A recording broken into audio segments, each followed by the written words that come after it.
I'm getting ready to put together a bowl of yum. It is so easy and absolutely delicious. Let's get started. Fill your bowl with a green of choice. Today I am using kale that I have massaged. Now you can massage kale with a little bit of oil if you want, or none at all.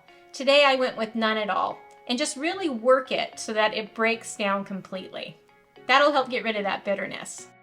Then add some quinoa to about 2/3 of the bowl.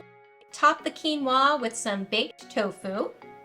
I baked this tofu yesterday. Super easy to pull together, and the marinade is very versatile, so you can mix up whatever flavors you're interested in. I will link to a video showing how I did that in the description, so you have that available. Top your leafy greens with a few tomatoes, then drizzle on some tangy tahini dressing. This tahini sauce is so simple to pull together as well. I'll link to that recipe in the description for you so you have it.